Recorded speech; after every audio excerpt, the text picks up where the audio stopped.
So, good morning, everyone. Welcome to Drupal Camp Asheville, your first session of the day. I'm super excited to be here. And before we start, I just want to make sure that I thank all the organizers, the local Drupal user group, and UNC Asheville for hosting all this. This is just awesome. I'm super happy to be here. Today we're going to be talking about automated testing in Drupal 8 and all the options that are available to you. And I'm going to try to switch my slide. No!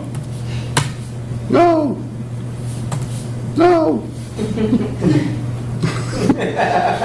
the heck?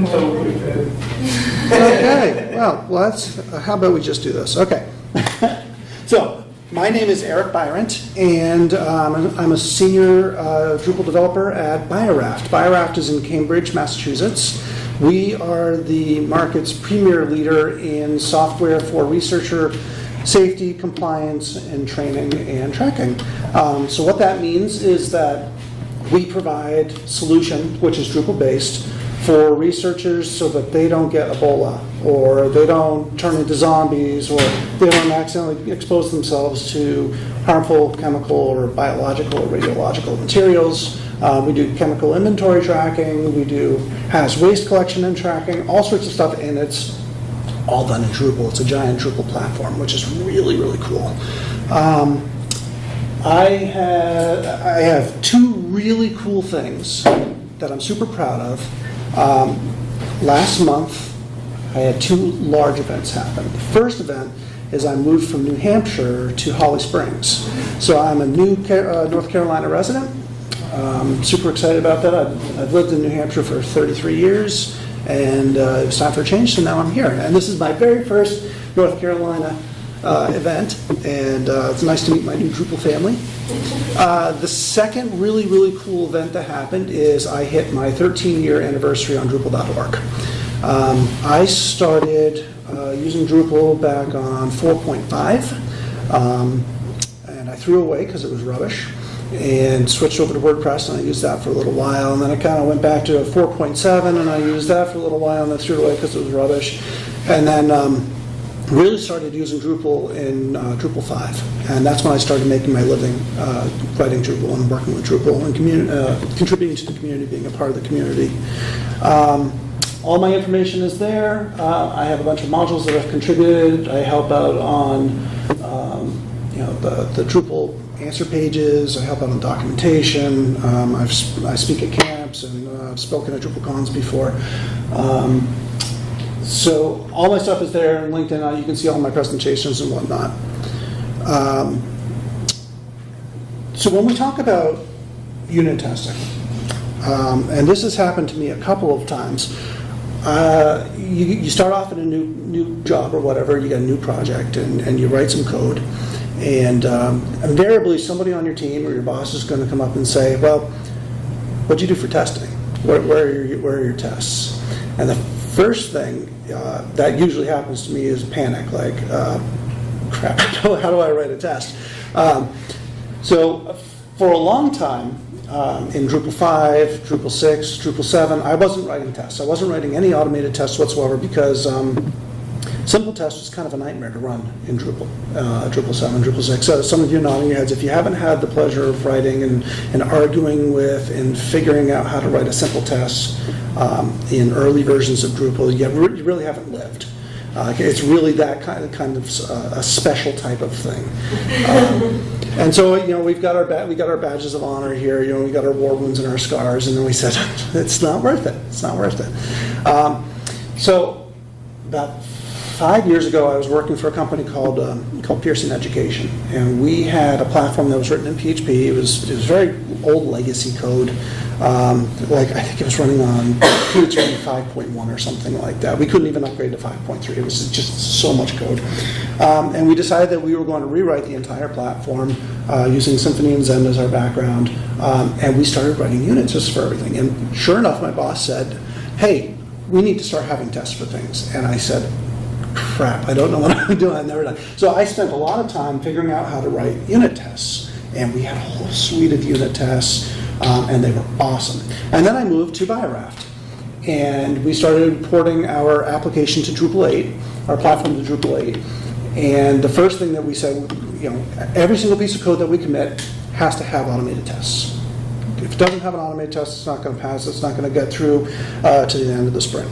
And so I said, crap, how do I write unit tests in Drupal 8? So if this slide means anything to you, you're not the only one. I've gone through this. Everybody I know that starts in Drupal 8 feels this way.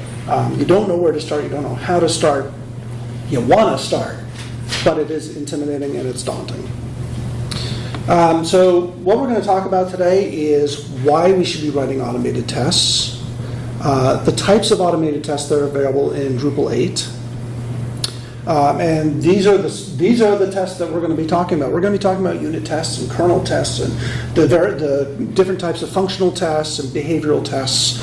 And you can see there that the JavaScript tests and the behavioral tests have an asterisk, and that's because they're not natively supported in Drupal 8, meaning you need an external library that you need to pull in, external tools to pull in order to run those. So why do we write automated testing? So I'm going to start off by saying, well, I graduated with my computer science degree in 2000, and I got hired by this company in New Hampshire that wrote software for newspaper systems.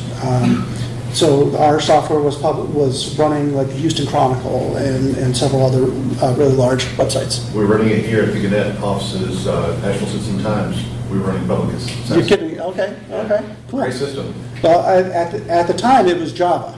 Yeah. At the time, it was Java clients, and it had a Sybase backend, and it had stored procedures in Perl, and all this other stuff. There was no automated test. And because I was a real junior developer, I'd just gotten out of college, they stuck me in the QA department.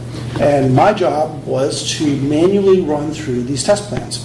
And so every month we'd have a new release, and we would have to run through these very detailed printed stacks of test plans every single month or every 2 weeks or whatever. And we had multiple clients, and the software was configured differently for each client. So this test plan was different from this test plan, which was different from this test plan. And that was my life for 4.5 years. So manual testing can be generally cheaper because you don't have tools, right? You write the documentation. Basically, your costs are upfront, and you have that, and then that documentation is pretty long-lived unless you're doing major changes to your software. If you're doing like a one-time project and then you're passing it off and it's no longer yours there, manual testing can be great because you don't have that upfront cost. If you're the person who's doing the manual testing, it's boring, isn't it?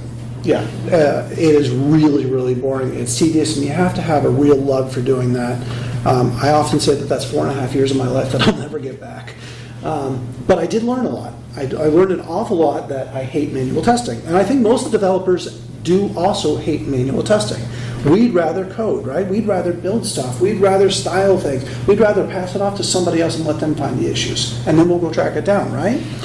Not often great, because you're sitting there and you're coding and you give it off to somebody and it's broken because you didn't check everything, right? So then they get pissed off and they send it back to you, and you fix it and you send it back, and now you've broken something else, and it's a vicious cycle, right? The other problem with manual testing is that it's very hard to make exactly repeatable, and that's because everybody tests differently. And even if you're doing the exact same thing over and over again, there are going to be little variations over time. You're going to get lackadaisical, you're going to miss some things, you'll skip over a step. It's human nature. And it requires extensive documentation. So again, those costs are really upfront. So we write automated tests because it is better to discover those bugs and those defects during local development and during your build process before it gets shipped off to anywhere else, before it gets shipped off to your acceptance testers, especially before it gets shipped off to your clients and your customers, or to, say, a production website. Automated tests give developers the confidence to make changes, the confidence to refactor code, add new methods, change dependencies, and not worry about what you broke, because the automated test will catch those things. And the great thing about some of these automated tests is that some of them are self-documenting. And we'll talk about BHAT, which we use for behavioral tests, or which I use for behavioral tests, and It's written in a very clear, concise language that is super easy to read and understand, even by your product folks. So we're going to talk about some unit tests to start off with, but before we do that, when I first started working with code, even before I really started working with Drupal extensively, I had this blog that I wrote in WordPress. And it was, a typical blog where you write stuff about yourself and share things that you like. One of the things that I'm really into is astronomy. And so NASA has this great website called Astronomy Picture of the Day, where every single day they put a new picture up with detailed description about what's happening in the picture, who the credits are, all sorts of really cool information. So I said, that would be really, really cool if I could display that on my blog. And so I set about and I wrote my very first WordPress plugin to go and use their API, get the information, display it on my WordPress site. And that was my very first open source contribution. I was very proud of myself for that. So now flash forward to now. I gave this talk last year at a Drupal camp in New England. And I had about a week before the Drupal camp, and I said, I probably ought to get started on this presentation. And I knew I wanted to talk about automated testing, but what I needed was a subject. So I sat down. My kids are into skateboarding, so we were at the skate park. I was there for like 6 hours, and I whipped up this Drupal 8 module that goes and pulls the data from the Astronomy Picture of the Day website on NASA's site and displays it as a block. So this is all it is. It's just this ugly little block with picture. It's just for demonstration purposes. And so it's got a client, which extends the Guzzle client, and it's got a target endpoint, and it's got some configuration, which is like the API key, and then it goes and it has this one public method, get astronomy picture of the day, where it appends the API key to the query string, fires off the request, and then handles the response. So this is what we're going to be testing.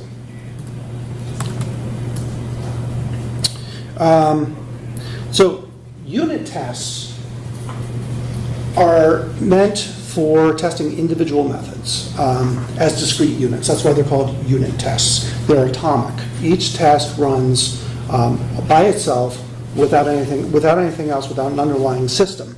And what we call that, these are solitary tests because they run by themselves. We use things called doubles, or you may know them as mocks, to control the behavior of the related components. Because the unit tests run in isolation, what that means is that things that your method relies on, you want to set up and mock or pretend you basically want to take that component and become a doppelganger of it so you can control its behavior. So an example would be if you have a login method that goes out to, say, LDAP or Active Directory or whatever, and you want to test what happens when LDAP returns user not found, or when LDAP is not available, or the password is wrong, and you want to control all those sorts of things so you can control what your method is doing. So methods have inputs and they have outputs. We're controlling what the inputs are so that we can test what the outputs are. Okay? And the way that we set this up in Drupal 8, all the tests that we're going to talk about have a place where they live. So let's say you've got a module, and you're going to have a directory in that module called tests, and then you're going to have an SRC, a source directory, and then you've got what type of test it is. So it'll be unit, it'll be kernel, it'll be functional browser, or whatever. And what this path corresponds to is the namespace that you're going to use in your actual test code. So in my module here, my namespace is going to be Drupal tests, name of my module / unit. All your unit tests should have the following annotations. They should have this @covers default class, which specifies the name of the class being tested, and @group, which allows you to run just a subset of your tests. So generally what we do when we're writing a new module or a new piece of code, we set that group to be the name of the module, so that you end up having a suite of tests that pertain just to your module. So you don't have to go run everything. As you move further down the life cycle of your code, let's say that there's a bug in it. You get a Jira ticket or whatever tracking system you've got. You've got some kind of ticket number that you're working off of. And what you can actually do is set this at group to be your ticket number so that you can run just that one test to prove that the fix that you put in actually works. And then when you're testing your methods, each method should have an @covers annotation which specifies the class method being tested. So before we get into that, we're going to show this piece of code here. And aside from the fact that this code doesn't have any doc blocks for reasons of screen real estate, who can tell me what's wrong with this code? You've got a constructor, it's got some stuff, and then you've got a method that's using some of those class properties. What's wrong with this code?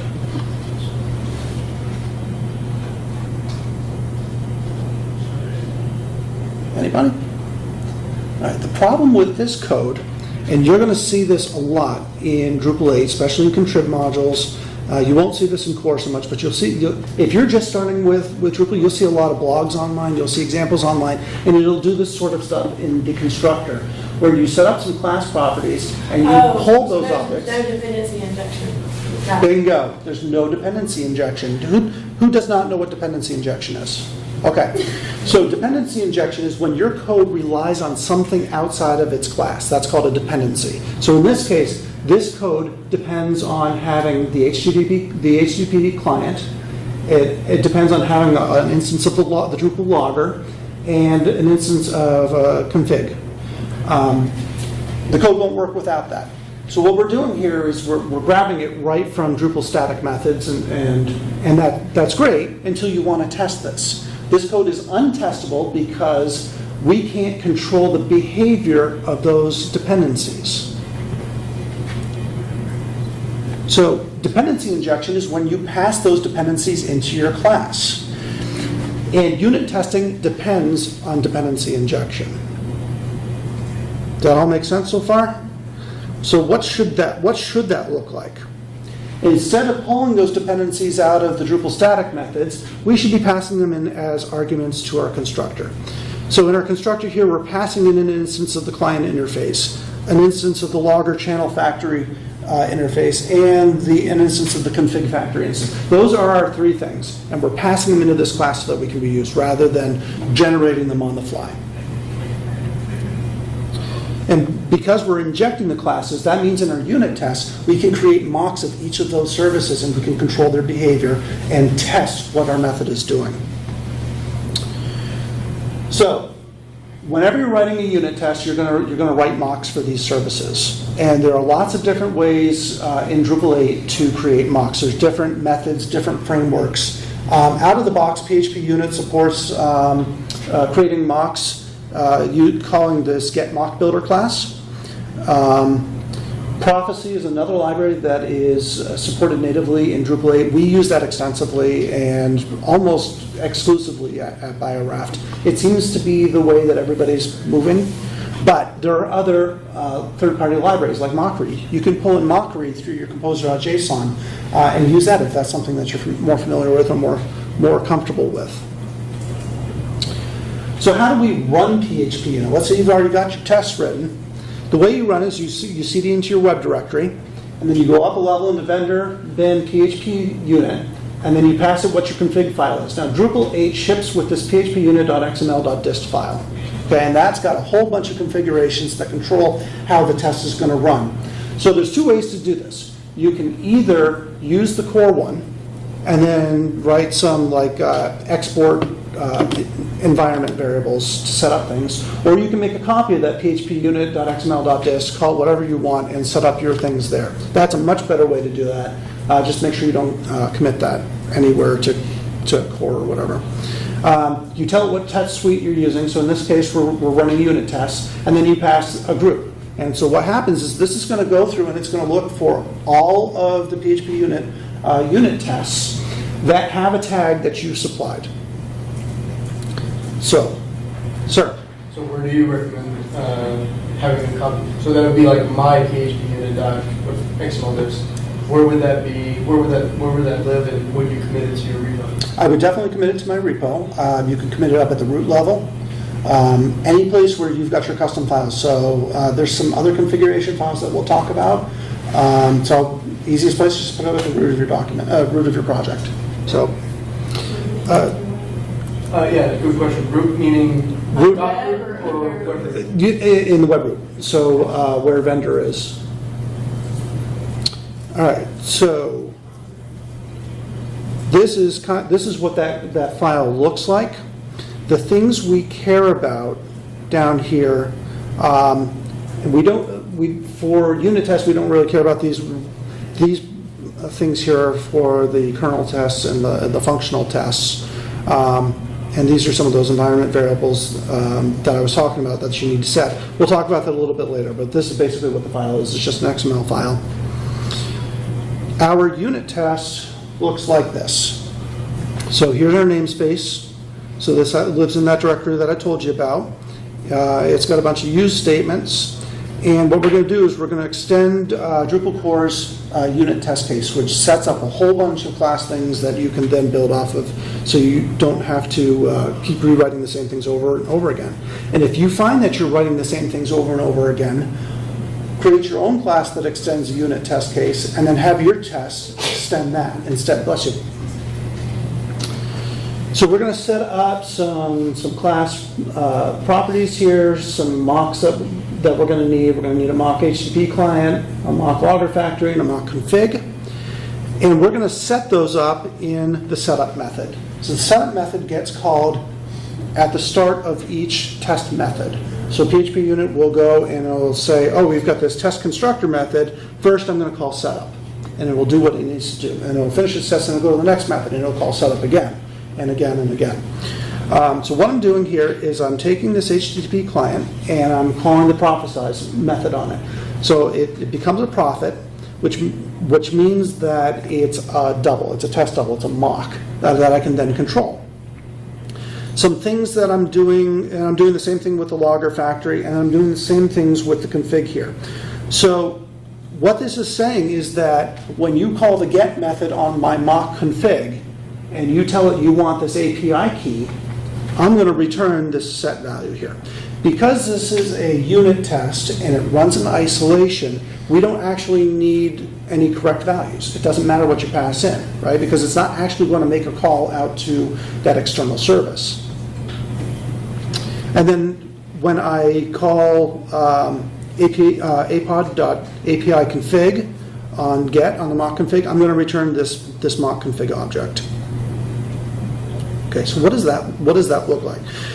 When I test my constructor, I'm creating a new instance of my class that I want to test, and I'm passing in these mock objects. And I always test my constructors because sometimes constructors do more than just set properties, right? Sometimes you'll see a constructor that'll set some class properties and then it'll do some other stuff, which I'm not a fan of, but some people do. So you should always test your constructors. In this case, my test is simply asserting that when I create a new instance of the APOD client, I'm getting back an instance of the class that I expect. The real interesting stuff here is testing that method that I showed you, this get astronomy picture of the day. So again, what this is doing is it's building a query string, it's making an HTTP request to the endpoint and getting some data back. There are some things that this method is doing though. It's catching exceptions, right? So if Guzzle goes and throws an exception, we're catching it and we're handling it. And then we're also handling the response. And some of the things that we're doing in handling the response is if I get a valid status code back, I'm going to do a JSON decode on the response body that I got and return that, okay? However, if it's a 403 or a 404 or a 500, I'm going to log it. I'm going to log some errors. So I want to test that behavior. So here, I've got a mock response, something that I kind of expect. This is what the mock response kind of sort of looks like. So if you were to call this NASA.gov service for real, you'd get back an object that looks like this. It has these properties and it's got these data things. So this is an expected result, right? So I'm going to JSON encode that, because that's what's going to get returned, and I'm going to set up a new response with a 200 status code saying everything was good, and then this is the response body that I'm returning. And what I expect is that when I call my mock HTTP client with any arguments, I'm going to return this response, okay? And I'm going to get this response because it's a 200 response, and I already know from my class that that's what I wanted it to do.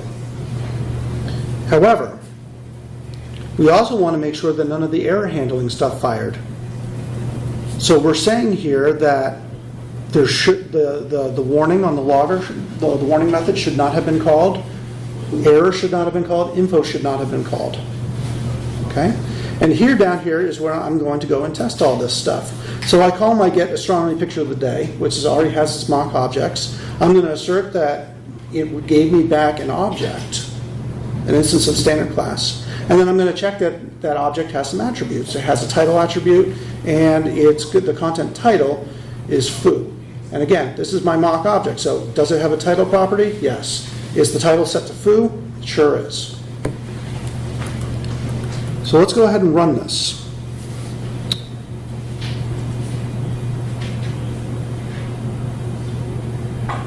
Super fast, right? So it ran 3 tests, 23 assertions. The other tests that I'm running in here are my error conditions. So I've set up an array of expected valid error codes, 403, 404, 500, 598. And for each one of those, I am going to create a response. And I'm going to tell my mock client to return one of those responses. And then I'm going to make sure that my error method on the logger does get called, right? Warning should not have been called, info should not have been called, and that I got a null response back from my client. So those are all the things that are happening in here.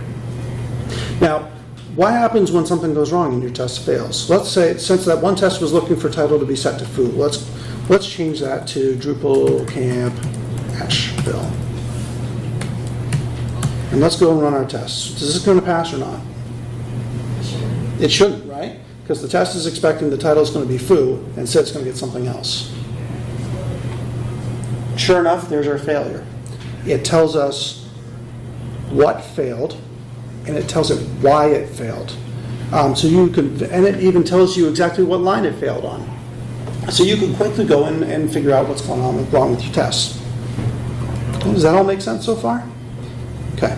So what we did, again, just to recap, what we did here is we simulated an HTTP client to return a 200 response code and valid content. We simulated to run a 403, a 404, 500, and 598. And we tested that, yes, indeed, we did get errors. So now we can be sure that this is fully tested. All right. So now let's talk about kernel tests. The difference between a kernel test and a unit test is that a kernel test is what's called sociable, whereas unit tests are solitary. They run in a very confined thing, method by method. They're very atomic. Kernel tests depend on the underlying system to some extent, specifically databases. We write kernel tests when it is not easy or not practical to write unit tests. And a good example of that, there are plenty of systems in Drupal where the dependency chains are so long, it is tedious and really impractical to create mocks for every single one of those dependencies. So makes the system really untestable as a unit test. So that's why we run kernel tests. And kernel tests are executed in a minimal Drupal environment, which means that it has access to the database, has access to the files. You can install specific modules. You can set up configuration. You can still mock things, but you still have the underlying system. Now, because you have to do all this stuff, you have to set up the database, you have to install some modules of configuration, kernel tests are slower than the unit test because they also, each one of those tests has to bootstrap Drupal. The other reason to write kernel tests is because when you've got a system under test and you find that you're writing, say, more than 5, 6, 7 mocks, your tests become very difficult to understand and to read and to maintain. So it's just better and easier to write the kernel tests at that point. So just like our unit tests, kernel tests go in a very specific directory. They're still in the test directory, but instead of the folder, the directory name being unit, the directory name is kernel. And all of our tests have that also in the namespace. Sir? The way you stated that about if you're writing 4 or 5 unit tests, so this is in lieu of a unit test? And That's correct. Kind of multiple methods? That's correct. So this would be, if you're writing a unit test and you're writing a unit that has dependencies of, say, 5 different classes or 7 different classes that you then have to mock, and some of those classes have dependencies and you need to mock those as well, forget it. Don't even bother. It's just a waste of time. Just write a kernel test instead. Is there not like a group or something for this one? There is a group for this as well. I seem to have lost some stuff in here.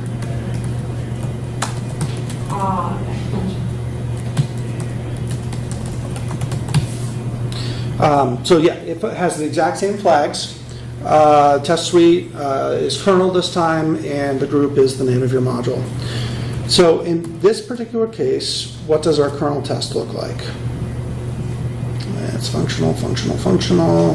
Did I forget to open that? I may have forgotten to open that. Okay, so you can see my directory structure over here.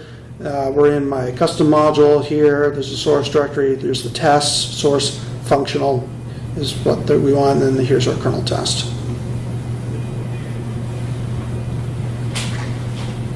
Okay, so anatomy of a kernel test. Again, here's our namespace. We're extending kernel test base this time instead of unit test base.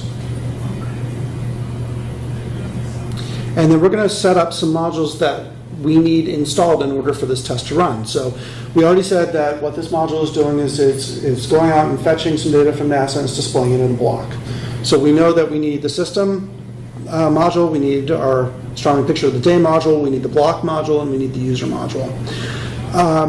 Just like the unit test, there's a setup method that gets called before each method. And some of the things that you might need to do is install schema, right? So because we're setting up the system table, we're enabling, words are hard this morning, sorry folks. We're installing the system module, we need to install its schema. When you're just enabling the module this way, it won't actually install the schema, so we have to do that manually. And then likewise, when we enable the user module in this method, it doesn't actually set up the entity schema for the user, so we have to set that up. So what we're doing here is we're testing that our module actually creates a block. So what I've got in my code, I have an instance of a block plugin. Okay, so it fits in the block plugin namespace. It's got our annotation. This is how, for those of you who are new to Drupal 8 or whatever, this is how you create a custom block in Drupal 8. There's a plugin for it, and you create a plugin instance. And you extend the block base, so it's got a whole bunch of methods. And we're passing in our strong picture of the day client and the renderer. So when you go and you create a custom block, there's a static function for create. That's when you have different dependencies that you're passing in through the constructor. And then your block will always have a build method. And what the build method does is it returns a render array, which then the underlying system will go and render. So what this block does is it calls astronomy picture of the day, gets back data. If it doesn't get back data because it got a 404 or a 403 or 500 or whatever, it's just going to return an empty array.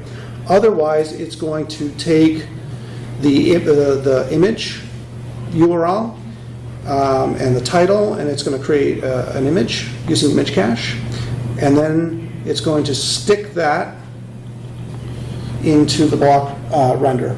So there's a theme function, we set the block title, we set the block content, and then we pass in this image, this rendered image. So that's what the block is doing.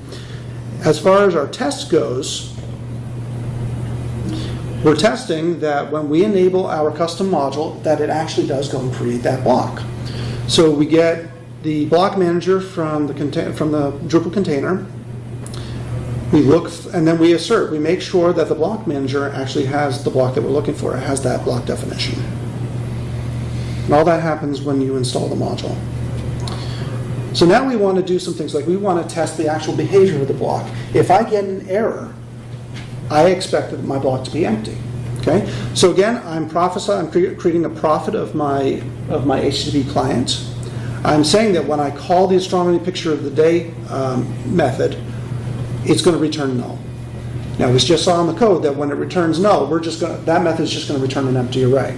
So sure enough, I'm taking my mock HTTP client and I'm setting it in the Drupal container so that I can then use it. So then I call I get the block manager, I create an instance of my block, and I call that build method. And again, that build method is this code right here. We said the data was going to be null, so it should just return an empty array. And sure enough, asserting empty, that the render array is empty, that's exactly what happens. What's that reveal method? So when you go and you create a prophet using prophecy, you set up the methods that you want to override, you set up what it's going to return under what conditions, and what reveal does is the reveal actually returns that mock object itself. Oh. So if you, and this is a little bit different than say PHPUnit's mock library. I think that library you have to call get mock or something like that, or one of those things, and that actually gives you back your mocked object. In prophecy, you call the reveal method. And then here we're testing that we didn't get an empty response. We should have some things. So when I call the get astronomy picture of the day method, I'm returning that mock response that we had set up. I set that in our container. I create my block, and I call the build method. Remember, the code said that we were going to get a render array. So now I'm checking that render array. Does the array have a key of pound theme? Does it have the content? Does it have the title? Does it have the image? Okay, so I can test all the things that I expect my block render array to have. When we run this,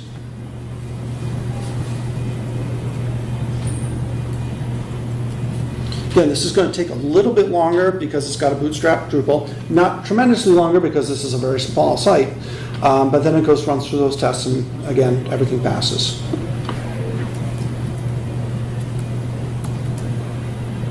Okay. So now, let's talk about the difference between, again, the difference between unit tests and integration tests. Unit tests are awesome because they test everything atomically in isolation.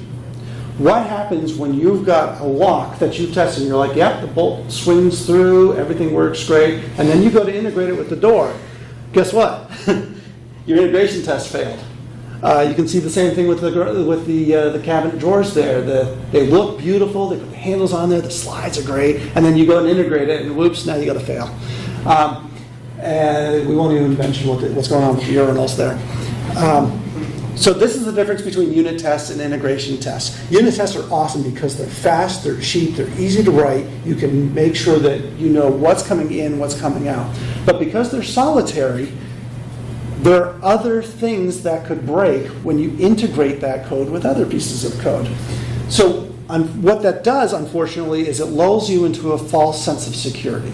Yeah, all my unit tests are passing. Great. Why am I still getting bugs? Because you didn't integrate that in the system and test that integration. So that's why we write the integration tests. Now, in terms of testing methodology, what this is called is the automated testing pyramid. And what this says is that at the base of your pyramid, you should write a ton of unit tests because they're cheap and they're fast. That's what you should write the most of. The middle tier is your acceptance tests. That's your integration tests, and you should write a lot of those too, but not as many as the unit tests because they take a little bit longer to run. They're just as important, but they take a little bit longer to run, and therefore they're a little bit more expensive. The last part on top of that is the GUI test. Those are your soup to nuts test from the moment you load the page all the way through the life cycle of your application. You should write fewer of those because they're super expensive. They're super time consuming to run, and you end up the return on investment isn't as great. And then you've got that cloud up there of manual tests, which should just go away. If we invert the pyramid, what you can see again is, in terms of quantity, the things that you write the most of should be at the base of your pyramid. That's your unit tests. They're small, they're fast, they run in minutes. Your integration tests, that's your middle tier. You should have a lot of those as well, but not as many as your unit tests. They're medium in terms of cost, and they take tens of minutes to run. Above that, it just gets more and more expensive, and it takes longer to run. So you should write less of those. This philosophy is encapsulated really in this tweet by Guillermo Roche, who is the creator of Socket.io and Site.co. And he says that you should write tests, not too many, and mostly integration. What he means by not too many is that a lot of young developers, people who are just starting off with writing automated tests, they try to go for 100% code coverage, right? They want every single line of code in their application to be under test. It's never going to happen. It's super expensive, it's costly, and really is kind of wasteful. So you shouldn't write too many tests. And the most tests that you should run are integration tests, because without the integration tests, your unit tests, again, false sense of security. That all kind of makes sense? Okay. Right, so functional tests. In Drupal land, they're also known as a type of integration tests. More specifically, they are UI tests. They're testing your UI. And they test out the balance of speed versus confidence. Okay? So what that means is they're there to help strike a balance between speed and expense versus developer confidence. Okay? So when you're writing a lot of PHPUnit tests, you don't have a lot of confidence because they haven't been integrated. Your integration tests, so your functional tests and your kernel tests are where that confidence comes, but it's more expensive and it takes longer to run. So browser tests run in a full installed Drupal environment. All your required modules must be declared, just like in the kernel tests, and they use an internal web browser behind the scenes. So what that means is that you can simulate clicking links, filling out form elements. You can call different pages, you can log in, your users, your roles, blocks, all those other entities can be created. And again, because it has to do all this stuff, they tend to run slowly. JavaScript is not supported in these, so there is very limited benefit to running these kinds of tests. Your tests go, again, in the same directory, but instead of being unit or kernel, they go in a functional directory that again appears in your namespace. There's a kind of a theme here, right? A pattern. And then it has some annotations, which is the group annotation. We run the functional tests or the browser tests very similarly to the other things, but instead of running with the -- group, you can either run a whole test, or I think you can still pass in -- group, or you can pass in -- filter for like a specific method that you want to test. There's a whole bunch of stuff because everything's running through PHPUnit. All the arguments are the same. Can I see that one more time? Yes, ma'am. And I'll make sure all my slides are posted. I think my slides are already posted on the session page. Oh. So everything's there. Or you can go to my LinkedIn and then the slides are there as well. Okay. So here's our functional test. So in this case, we are extending browser test base. We set up some modules that we need. So we know we need the block module. So Drupal's already installed. So in addition to a basic Drupal install, we need block enabled, we need image cache enabled, and we need our specific module enabled. Now this is one of these gotchas. Sometimes when you go and you install modules, especially from Contrib, there are schema errors. And so you have to bypass that by setting strict config schema to false, or else your test won't run. You don't have to do that so much with core, but you'll often have to run that if you're hitting problems with Contrib modules. So image cache external, that's a module that's from Contrib that has some issues with its schema not being strict, so I had to bypass that. So what this test is doing is we are actually logging in the root user. okay, is actually going through and doing a full Drupal login. Because this is running in a browser behind the scenes, that means you get a session, you get all that great stuff. I'm going to go ahead and set up some config to enable, to set the API key for my module, which is required. And then I'm going to place the block that my module provides. And what this method does is, by default, is it places the block in the left sidebar. There are parameters to this method. You can control where it gets blocked, whatever region you want, but by default it goes in the left sidebar. So that's fine for my tests. And I'm going to do a test to make sure I'm getting back in the HTML of the block what I expect.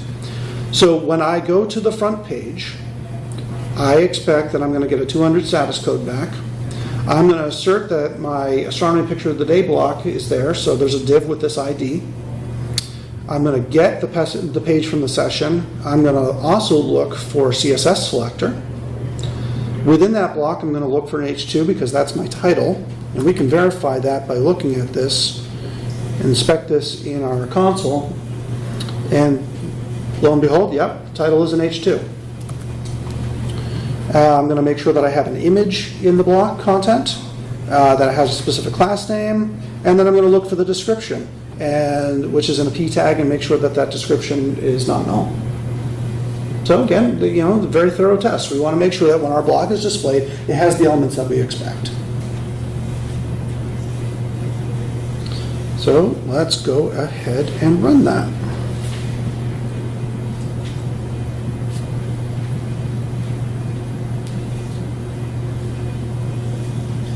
Again, bootstrapping Drupal, so it takes longer. Look, it took more than twice as long. The more of these tests you have, the bigger your website is, the longer these are going to take. So that's why you don't want to write as many of these. If you're doing any kind of automated builds where you're testing every time you push code, what happens is that as your test coverage expands and the length of time expands, your builds are going to stack up, and you won't get that immediate response, or close to immediate response.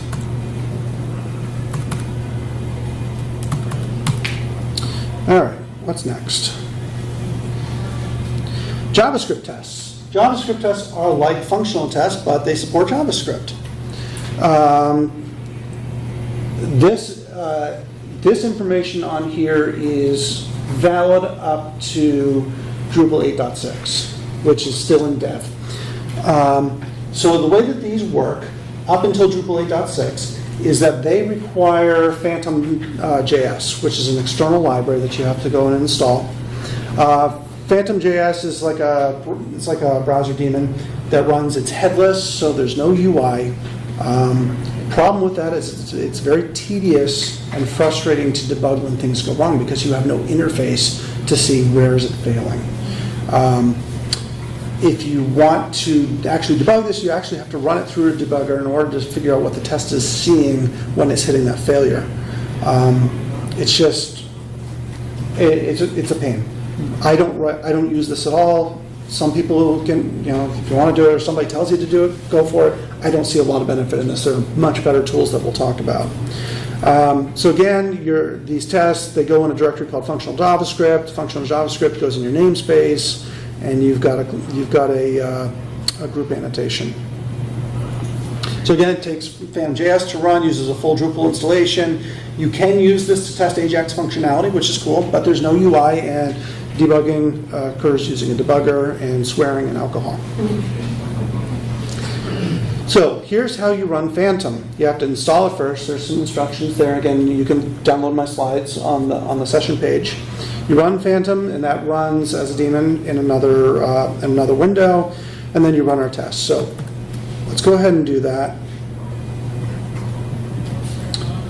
We're going to use that command. We're going to start with Phantom.js. And here it is. It's open. It's running. It's waiting for connections.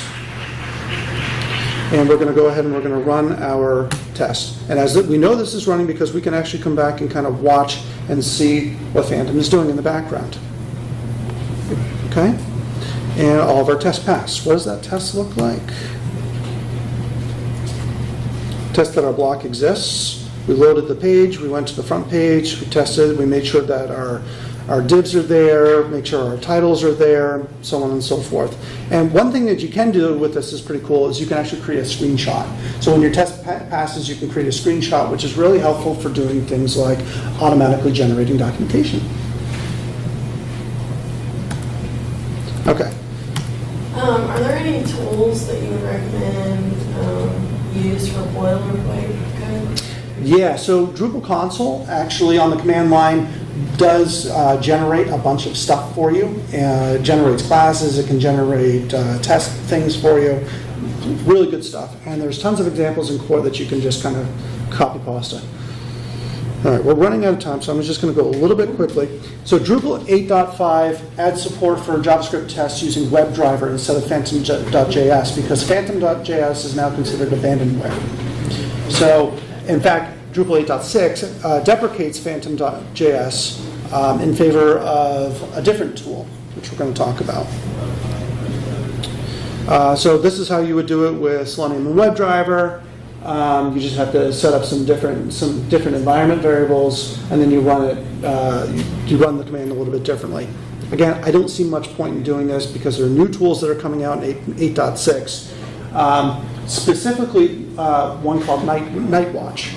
So what we've been doing up to now is we've been using PHP to run our tests, including JavaScript tests, which is kind of weird because if you're a JavaScript developer, especially like a front-end developer, now you got to learn PHPUnit, you got to learn all this PHP code and stuff. It doesn't make a lot of sense. What Nightwatch it's a Node.js based system for using JavaScript to test your sites. You can optionally run this in a debugger in the browser. You can use pause. You can suspend what the test is doing at any given point and debug from there. And again, your JavaScript developers, if your strength is JavaScript, now you don't have to go learn some other language. You just run the syntax for Nightwatch. It requires Node.js and it requires Yarn. There are instructions. And a simple test kind of looks like this. It's pure JavaScript.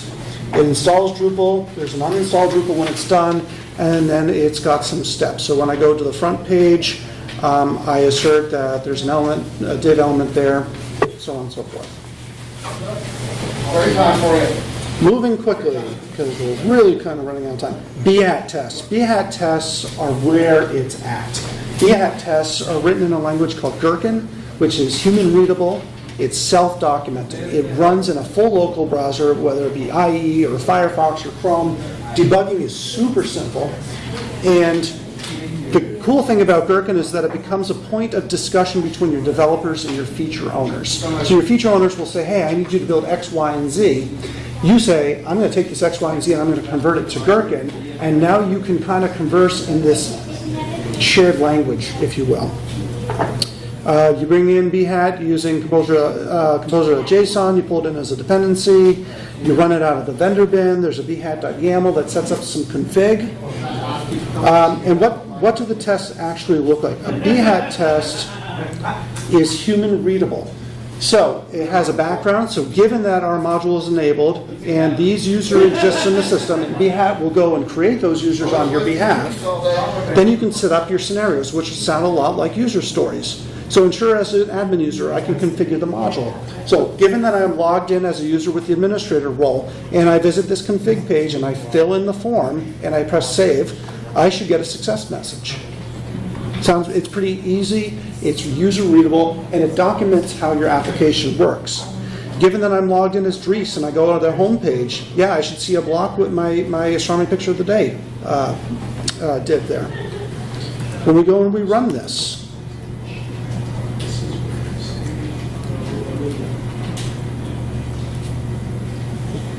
it spits out the language. You can create screenshots. You can do a whole bunch of other stuff. And it's self-documenting. So, takeaways, if you learn nothing else from this session, write a lot of unit tests. Write your kernel tests so you have some integration points. Skip the rest, and then write BHAT tests. You get a lot of bang for your buck that way. And it gives you the confidence to go ahead and make changes and refactor without worrying about breaking all the things. we're running out of time, we're out of time, so I'm not going to talk about test-driven development all that much, other than to say that when you have that conversation with your feature owner about what you're about to build, and you convert those requirements to Gherkin, now you've written the test framework before you've written the code. That's called test-driven development. You write your tests to set up what you expect your code to do, and then you write your code to match what those expectations are. There's a whole philosophy, there's lots of stuff on there. There are some gotchas to working with unit testing and kernel testing in Drupal 8. Traits are a problem, can be a problem, especially string translation traits. It's kind of a pain. Some of the config stuff is a pain. Phantom.js isn't fun, so don't do it. Summary, we don't really have time for questions. I apologize for that. There's a lot of material here. If you have questions, I'm here all day. Come find me. We can sit down and chat. I can help get started. All right? Thank you all for coming. I appreciate it.